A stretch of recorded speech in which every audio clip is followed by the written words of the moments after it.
Hello and welcome to watching new VideoGaming Father's video review of noir-styled puzzle game called Frame Collection. Does it have the atmosphere and story of a good noir movie? Will you find some original ideas in the game? Is it just a piece of cake, or will it properly tease your brain? Is it suitable for family playing? Isn't it going to be repetitive too soon? Just keep watching and you will get all necessary information to make a decision whether it is a game for you or not.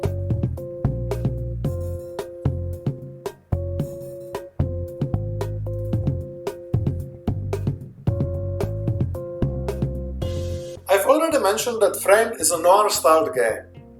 Does it automatically mean that it has a good story? Well, you play for a man who is on the run from the cops because he has stolen some briefcase, which is apparently valuable enough to make the whole police station, and I suspect not just one, go after you. There is also the mysterious woman, like in almost every noir movie, which is after the briefcase as well. Then there is a sheriff who goes after both of them. It's neither too complex nor too original, but still it drives you further to find out how it continues. It is also caused by the fact that you actively participate in storytelling. But here we are getting to the gameplay itself.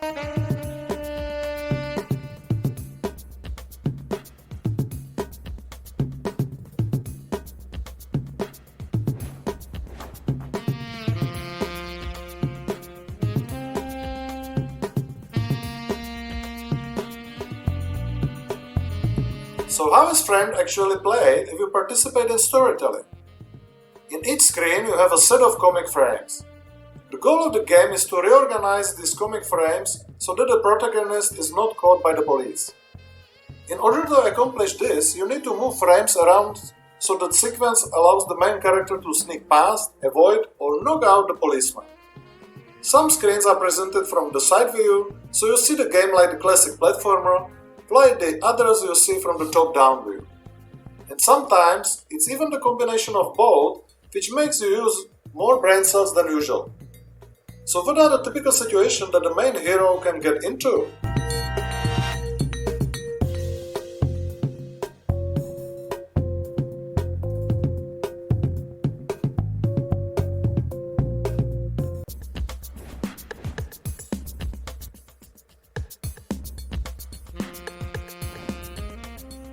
For example, you have a series of comic pictures with a door. In some of them, there is a policeman in front of them. As you are unarmed, you need to find a way to sneak past him or knock him out from behind. Yeah, the fair play has taken a day off here. So you need to rearrange the pictures in a way that first you enter the door to open in one picture, to sneak past the policeman who stands back to two other doors. One of them you use to enter the picture and second one to leave it. Then you enter the other door, and in the next picture you use them to hit the policeman standing in front of them by simply opening them and knocking him out. Or there are the pictures with stairs. In some of them there are again policemen looking at the stairs that you lead either up or down. The trick is to approach the policeman looking upstairs from downstairs and vice versa. Or there is a classic labyrinth of corridors which you see from the top-down view. There are the policemen looking left, right, up or down, and you need to find a way to sneak behind their back, which means rearrange the pictures to approach them from the direction they are not looking at. Here you really need to have some imagination, as some frames can be swapped, while some can be only rotated by 90 degrees. But this rotation also changes the order of pictures. Yeah, I know that it might sound complicated, but in reality it's intuitive most of the time, and the more you learn about the game logic, the faster you will be able to resolve the new situation. The only problem I can see here is that sometimes it's really unpredictable where your character shows up. Sometimes you simply do not know if you show upstairs or downstairs, if your character chooses left or right path, etc. These ambiguities sometimes lead to unpopular trial and error method, which tests your patience rather than logical thinking.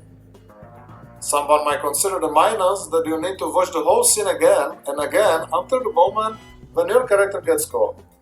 As for me, it's rather part of the gameplay because I felt like a director who decides how the story continues by reorganizing the comic pictures. Which means that every time you see a different scene.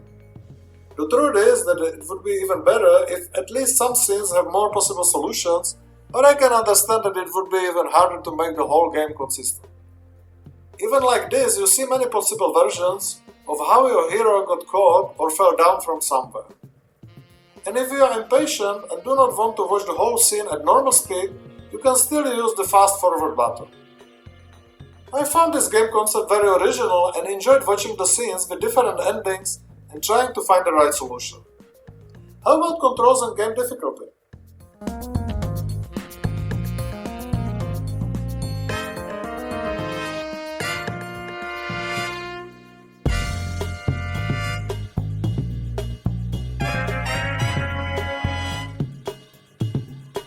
The game belongs to easier ones.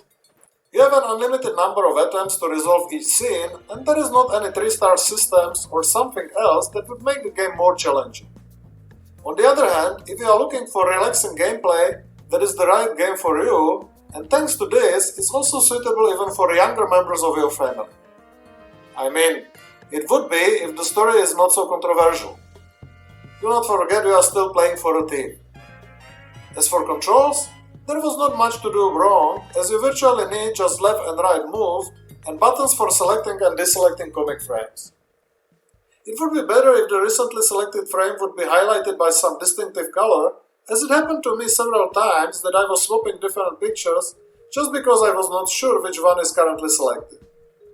Also, sometimes it happened that I swapped the picture with a different one that I meant to due to insensitive controls.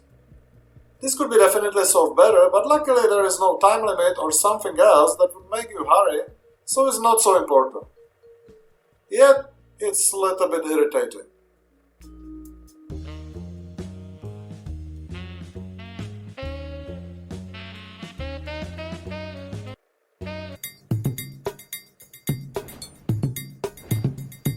Graphics of the game are sufficient, I would say.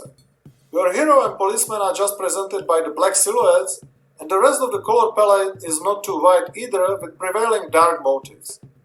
There are not any special effects either. On the other hand, it's smooth and detailed enough, and most of the time you feel like you are reading the comic book. Except there is no text to read in the game. There are almost no sounds in the game, but the music is in style of noir movies from the 50s, with its jazz tones perfectly fits the game and is one of the pros for me.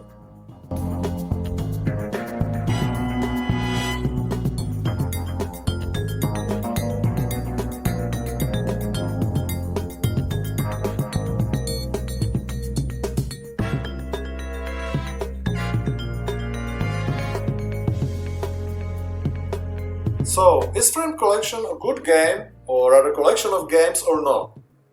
On the plus side, there are original game concepts, easy accessibility, noir atmosphere, partial ability to create a story, stylish graphics and soundtrack. On the negative side, there are shallow story, no big challenge, clunky controls, no sounds, and for someone also trial and error method that needs to be used to resolve some puzzles. Thanks to the original but simple concept, the game might be stereotypic quite soon, so it's better to consume it by a small doses.